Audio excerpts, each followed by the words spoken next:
Hi guys, I'm Alicia and welcome to my channel. So today I want to be talking about basically some of the recent books that I've read. These are going back to the start of the year, so January, and it's like the middle of February now, so basically a month and a half worth of books. I did really well in January, at least for my standards. I think I read 9 or 10 books, which is pretty crazy. Like I normally don't read that much. And so in February, it's only been about, half the month, so I haven't read as much, but in general, it was like not a great reading month for me. So I only read, I think, about 3-ish books. So yeah, I just want to talk about some of them today, some of my thoughts, the books I liked, the books I didn't like. So let's get into it. So the very first book I read this month is very, very popular, and that was The Invisible Life of Addie LaRue by V. Schwab. So this book came out sometime last year, I think, so like the end of the year probably, and I finally got to it in January, and I actually told myself, I was like, I have to read this book right away because so many people are talking about it, so many people love it, and I just really wanted to see what I thought. And for a lot of people, this may come as a shock, but I didn't love this book. I barely like this book, actually. I don't get why people love it. I don't get why it was so popular. I love V. Schwab. I love her writing, so the writing in the book was great, but the actual, I don't know, the plot of the book was just completely missed the mark for me. And so I ended up giving this book a 3 stars. I was between a 3 and a 3.5, but looking back on it, I kind of wish, I'm wishing I gave it a 2 or something. I really didn't like it. And so honestly, well, okay, so people don't know what this book about. Let me just get into that real quick. But basically, this is about the life of Addie LaRue, as the title suggests. It's this girl who, due to a kind of curse, is forced to be immortal, but basically nobody will ever remember her. So she has to go about her life, meeting people, talking to people, all of that. But as soon as she basically leaves the area or the line of sight of whoever she's talking to, they're gonna forget about her. And so she goes her whole life, about 300 years, with that kind of stuff happening until she meets this one boy named Henry. And so Henry finally actually remembers her. And so, that's a whole big deal. And then there's another character, Luke, who is basically the devil who gave her the curse. And he's the only one throughout those 300 years who obviously remembers her and actually kind of spends time with her. And there's a kind of bond that happens because of that, because obviously he's the only one who remembers her throughout those years. And so let me start with Addie. So Addie I felt she was, I don't want to say annoying, but just, I feel like for somebody who lived 300 years, you would think she would have more of a personality, and I just really didn't feel like she had one. I don't know if that's just the writing that V. Schwab wanted to come off. It was obviously very whimsical and very poetic, but I feel like because of that, it kind of made her seem just so aloof and disinterested in a way. And so yeah, and so basically because of that, I felt the plot was really missing. I feel like those 300 years, and there was basically, the way the book worked was that it would talk about her in the present time, so let's say our time right now, and then it would go back in kind of flashbacks of her time in the past, starting from, I think, the 1700s France. And so, she starts in 1700 France, and that's where she's born, that's where she grew up. And yeah, I just feel like there were so many ways V. Schwab could have shown Addie's personality and her character through those experiences of literally 300 years worth of life and travel and meeting people, even if those people don't remember her. She remembered them and she experienced them. And yeah, I didn't feel like that was there. There was no there was really no plot in a way. It kind of felt like diary entries of just, Addie going along her life, but diary entries without any true emotion and true feeling. So yeah, that might come across as a little harsh, but that's just how I felt. I just didn't really like Addie. Going on to Henry, I think Henry was the most relatable character, at least to me. I don't want to give spoilers, so I won't say what is going on with him, but basically he's kind of trying to find himself, figure out who he is, what he wants, and things like that. So it's very I don't know, relatable to like where I am in my life, and like I know a lot of people in like the young adult age is also going through that. So that was, I like that part about Henry. Henry and Addie's relationship though, not a huge fan. Again, like I think Henry too, other than the fact that he was relatable, was also pretty boring. Like I didn't really like connect with him. And then I think because I didn't like Addie or Henry, I didn't care for their relationship either. So that wasn't great. And then lastly, Luke. Okay, so Luke is, to me, I want to say a controversial character because so many people love him. You know, he has that, like, obviously he's the devil, so he has that bad boy kind of charm, and like obviously the way he's described, you know, dark hair, tall, handsome, all of that. So we love that. But Addie and Luke, okay, like I had a lot of problems just in the fact that like it felt very, I don't know if this is the right word, but like Stockholm syndrome-y. Like, you know, he's the one who gave her the curse, and because of that, like he's the only one who remembers her. So obviously she's only gonna make a connection with him like throughout those 300 years. And so yeah, didn't love that part. But I think kind of, I guess like their banter, maybe that part was a little fun. And so that was like, I definitely like Luke and Addie more than I like Luke and Henry. I mean, whoa, that's a story idea. Addie and Henry. I like Luke and Addie more. But yeah, I really didn't care for either, to be honest. One thing I did really enjoy though was definitely kind of, especially at the start with like Addie in the 17th century, where, you know, there's not any like women's rights. Women's like role is literally just in the kitchen, get married, go off, and that's your life, you know. And she was completely against that. She wanted to go and experience the world and like meet people and do something with her life. And so that kind of like empowering message was definitely really nice and fun to read. Again, I just wish, I guess, that like a little more was put into that, like into her character. Like she had this fire and this passion of like, I want to do something.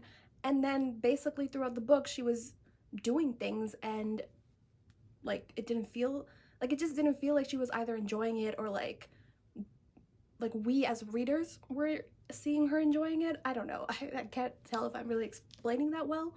But yeah, that was my issue with this. Another just minor thing, I've talked a lot, like ranted about this, but I've heard people talking about the lack of diversity in this book, and I think that honestly, that's a whole separate conversation that I won't get into, but I think it is like prominent because again, like Addie is going through 300 years of life, 300 years of like going to different countries and different places, and then, you know, she ends up in America, which is also, it's not just white, you know, like even if in France in the 17th century, I could even believe that, okay, she just wasn't in the circles of like colored people. But I definitely like, for me as a colored person reading this, it felt lacking in that. And so that goes into a whole separate conversation of should, you know, white authors be writing colored characters and putting diversity in their books and, you know, all of that. So I hear both sides of that argument, so I'm not like super like mad about it or anything, but I just felt that like it would have made the story a little like richer if it included some colored characters. But yeah, overall, okay, like I didn't hate it. I didn't hate it, but I didn't love it. And so I'm gonna stick, I guess, with my 3 stars for this book, even though, honestly speaking, I could have made it lower. But yeah, it is what it is. Didn't love it. So the next book I read in January was The 10,000 Doors of January. And honestly, the only reason I picked this book up in January was because January was in the title. But I genuinely loved this book. I thought it was, I loved the writing, I loved the character, I loved the like feeling of the book.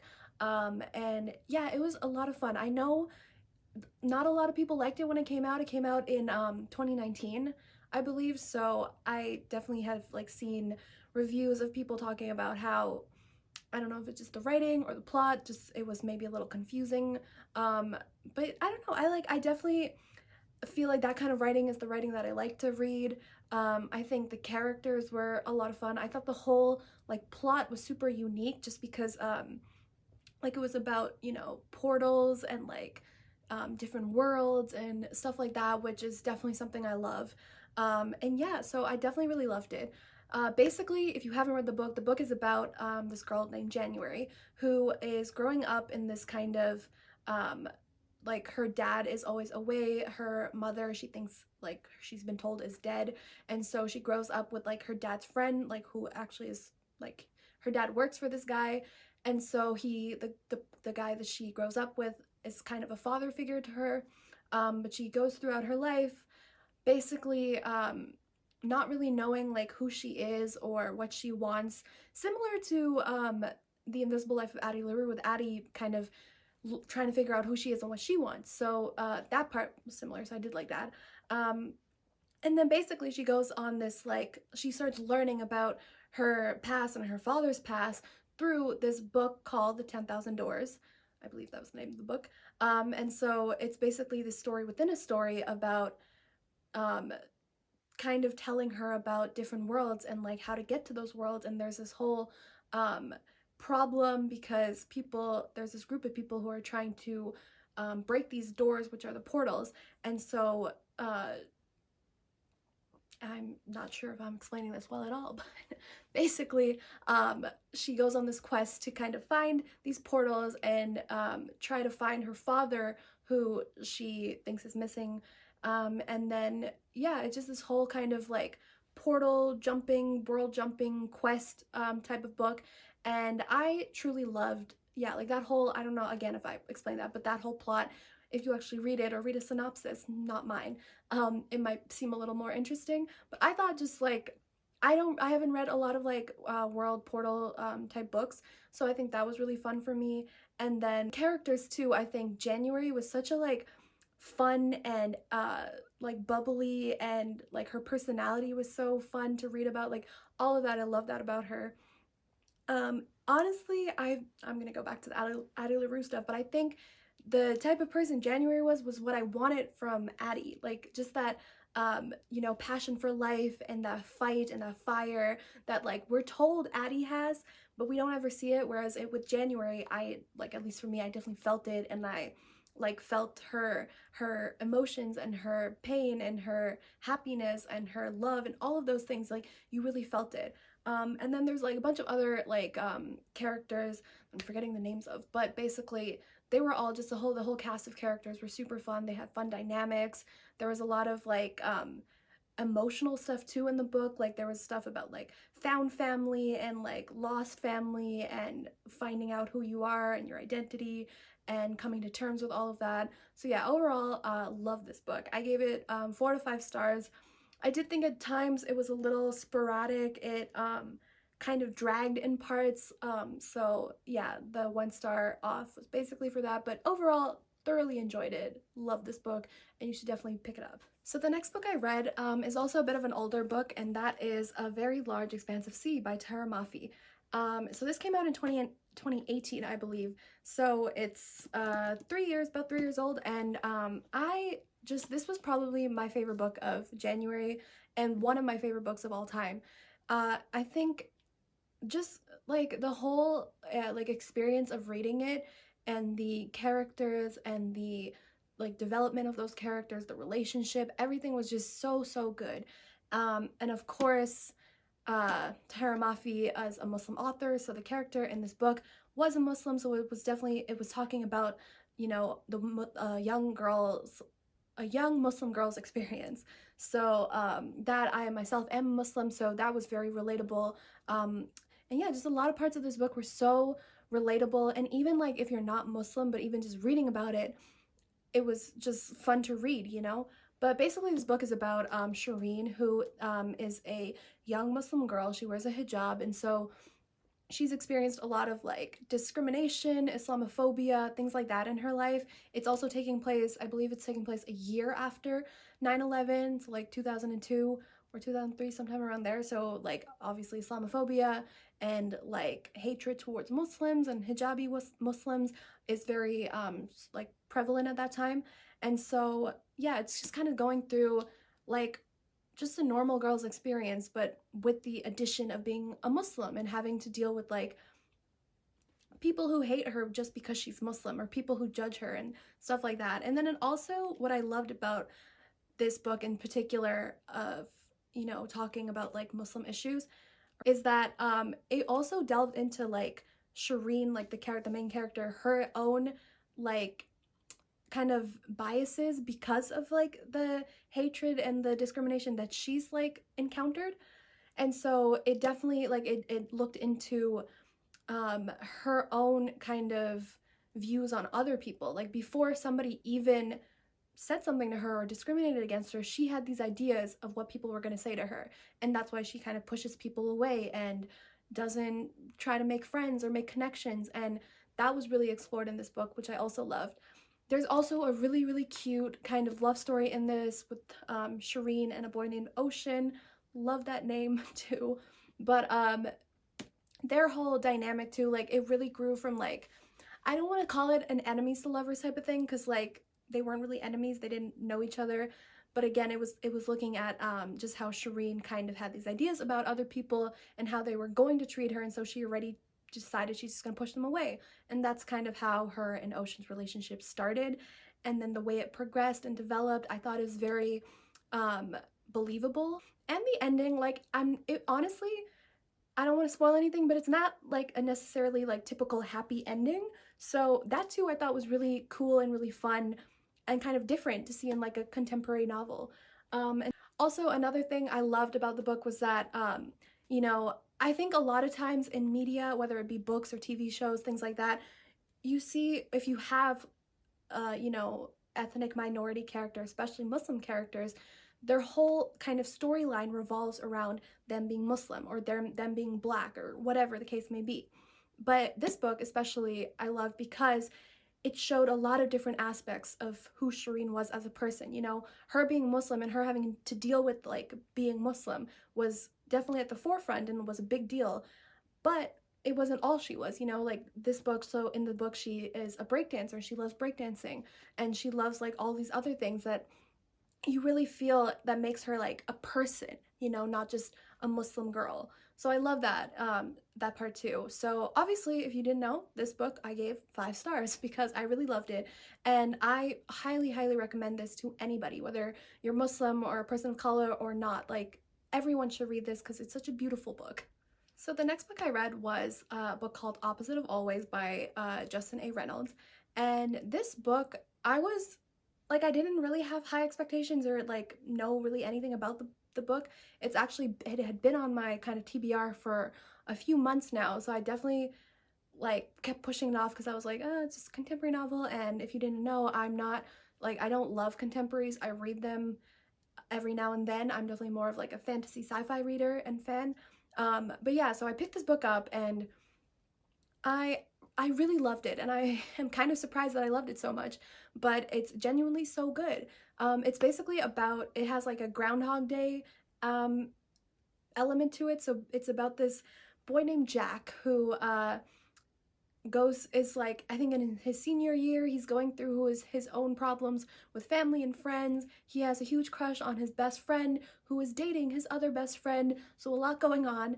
And then he's at a party one day where he meets this girl named Kate, and him and Kate like instantly hit it off, spend the whole night together, and like, you know, he really likes her, and they spend, you know, they get to know each other over the next few weeks and start sort of dating and stuff like that, until he finds out that she's actually really sick, and so she is most likely like not gonna make it for, you know, long. So he finds out about that, and it obviously really crushes him, and stuff happens basically until he falls down some stairs and hits his head, and basically rewinds his life a few months back until he's at that same party where he met Kate.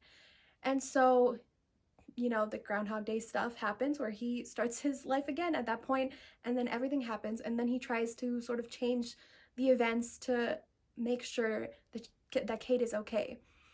Again, I'm not a huge fan of contemporaries, but this is like such a fun contemporary romance. It also obviously has black characters, so that was a really cool aspect.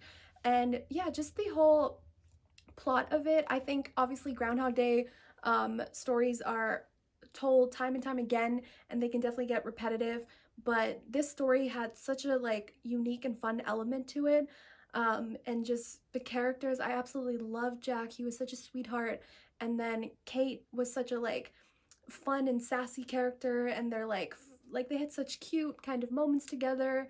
And then like the romance part wasn't the only part of the book, which I also loved. It was also had a lot of aspects of Jack with his friends, his family, and that made it just seem very yeah, the whole book just seemed very real and authentic, and the writing was so fun, and I absolutely love this book. I gave it 4.5 stars just because I did feel some parts like were just a little lacking. I feel like it could have been developed a little more, such as like the friendships, or as I mentioned before, Jack had a huge crush on his other best friend, and so stuff like that I feel like could have been a little, just a little better.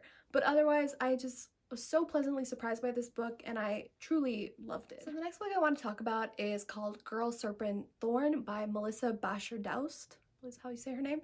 And this book is actually another one that I wasn't too sure what to expect. I had heard a few things here and there, but I didn't like really see a lot of people talking about it. But I picked it up and I genuinely loved it.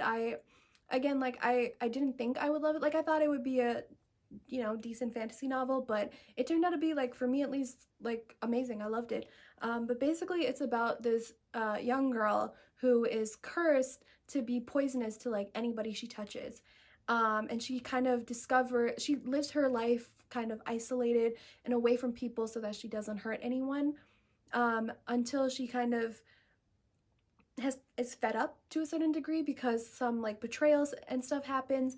And so she ends up kind of figuring out what that the power of her curse actually is. It's not actually it can be used as a weapon. And so she goes, and stuff happens with the plot where she has to use this curse to actually end up helping people that she had hurt because of what she had thought were betrayals, but truly she just didn't know what was going on kind of behind the scenes.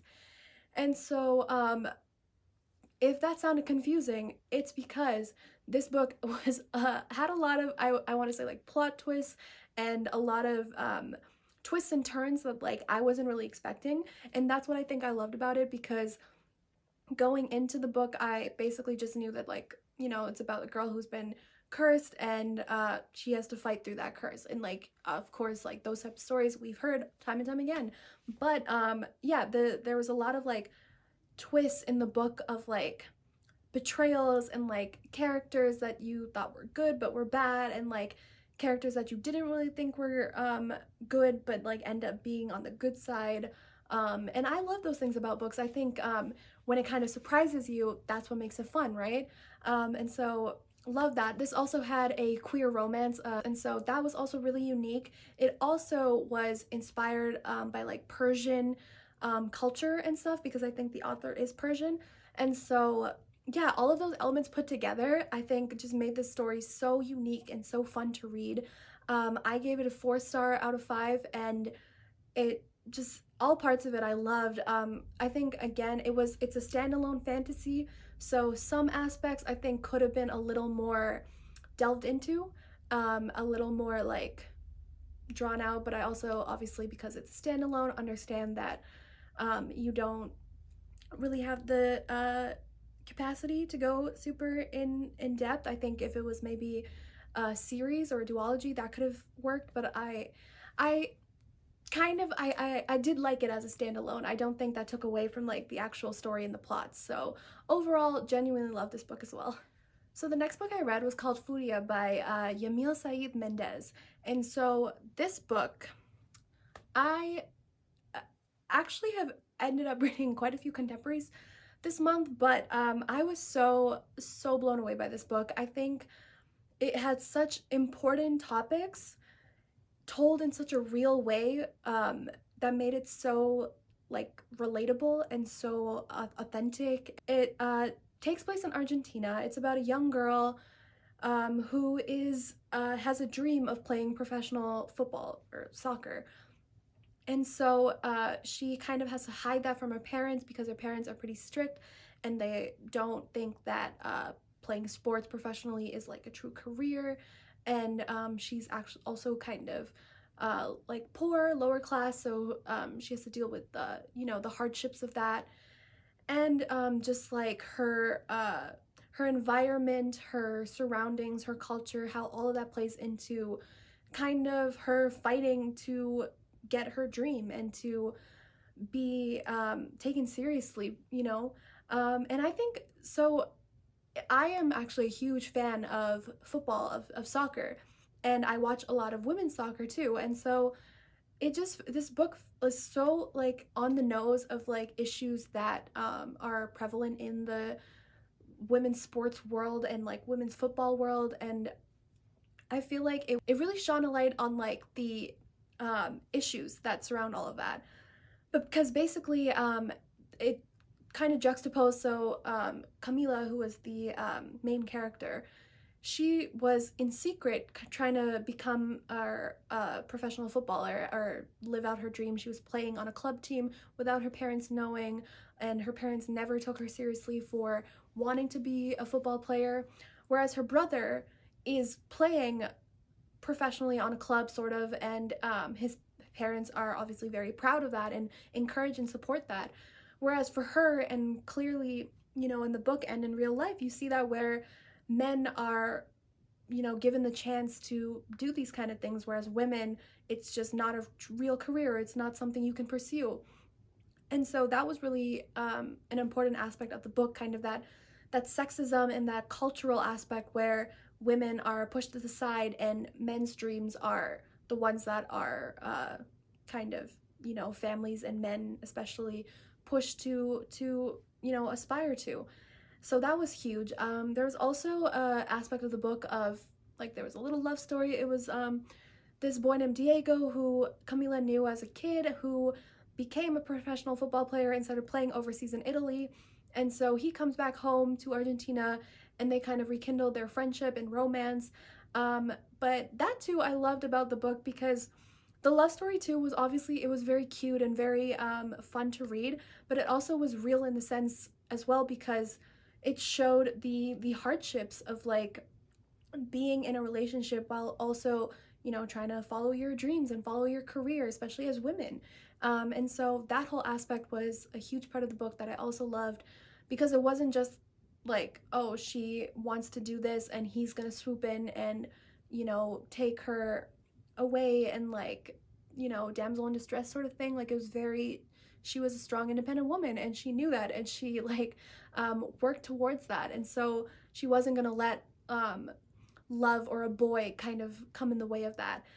Not to say, obviously, that love isn't important, because it was, and it showed that in the book about how much she did love this guy and how much she wanted to be with him, but how much she wasn't willing, as many, as society makes it seem that women should just put their career and their wishes aside for their family or for their love life or things like that. So I love that part about the book as well. It also, obviously, as I said earlier, it talked about a lot of kind of sexist issues. There was a lot of talk about like misogyny and the patriarchy that is obviously prevalent in North America and like the Western world, but also obviously in like these more underdeveloped countries where women aren't given as many rights or as many opportunities or resources, and that is clearly seen in like a lot of careers, but also in football especially. So if anybody like in real life follows women's football, it's a huge problem that in countries like in South America, in Africa, in Asia, that don't have the resources from the higher ups, the people who have the money to put into these programs, and they choose not to because of it's women playing, where obviously, if the men are playing, they get the respect, they get the resources. If you take Argentina, for example, which is where the book took place, if anybody knows, one of the greatest footballers of all time is Lionel Messi, and he is Argentinian.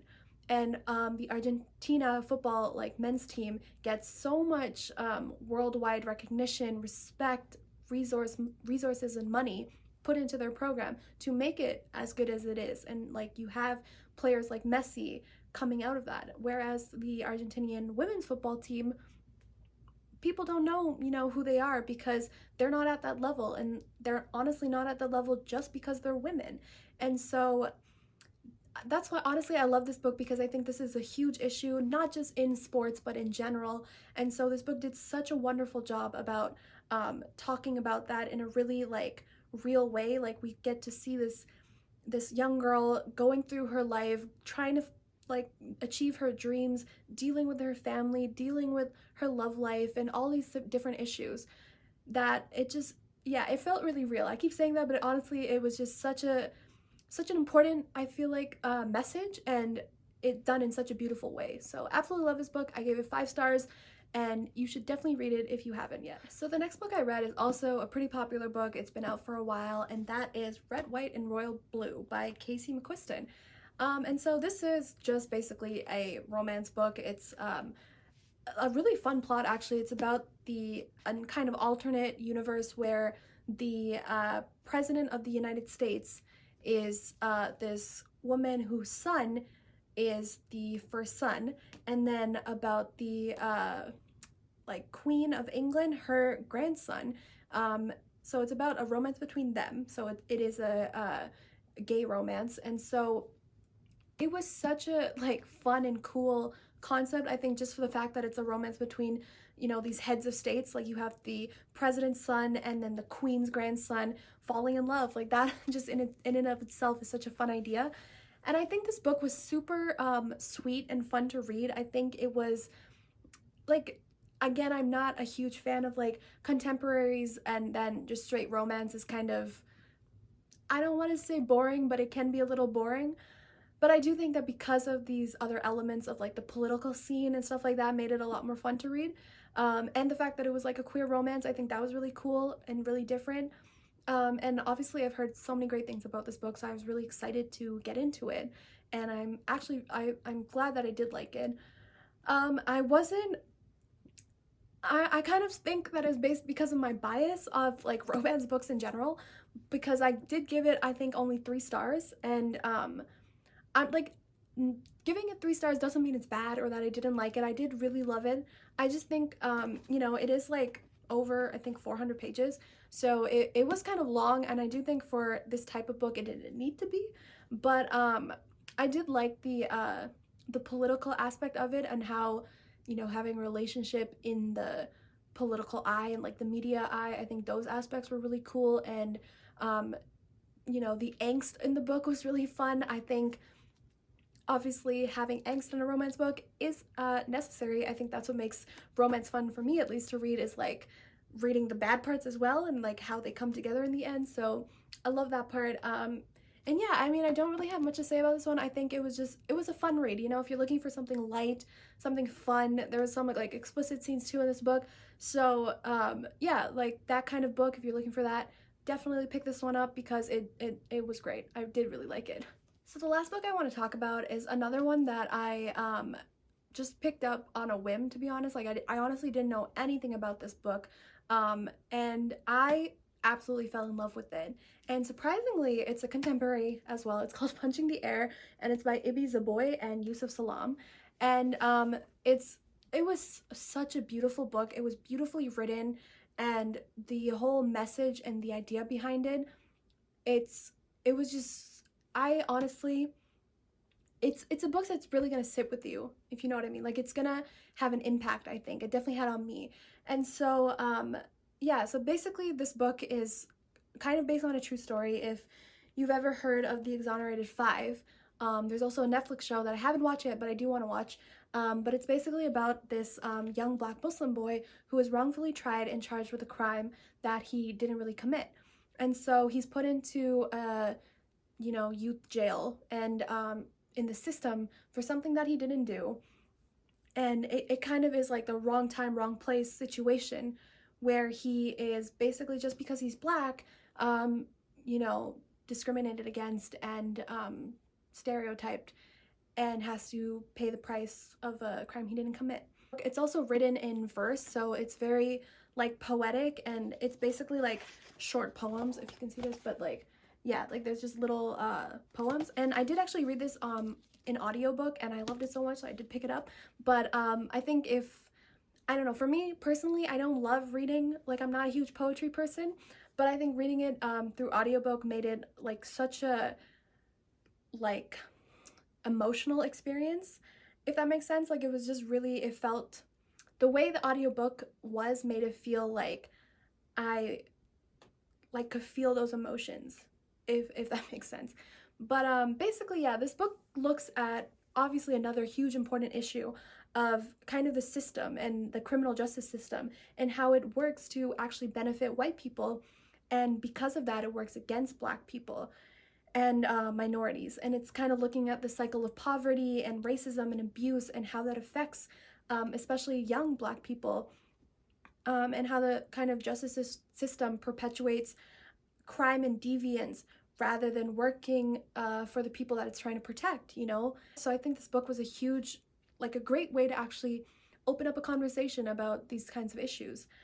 And it's another kind of similar to A Very Large Expanse of Sea, where him being Black or a Muslim boy or even just a part of the criminal justice system, or like the criminal, like being put in jail, isn't the only aspect of his life.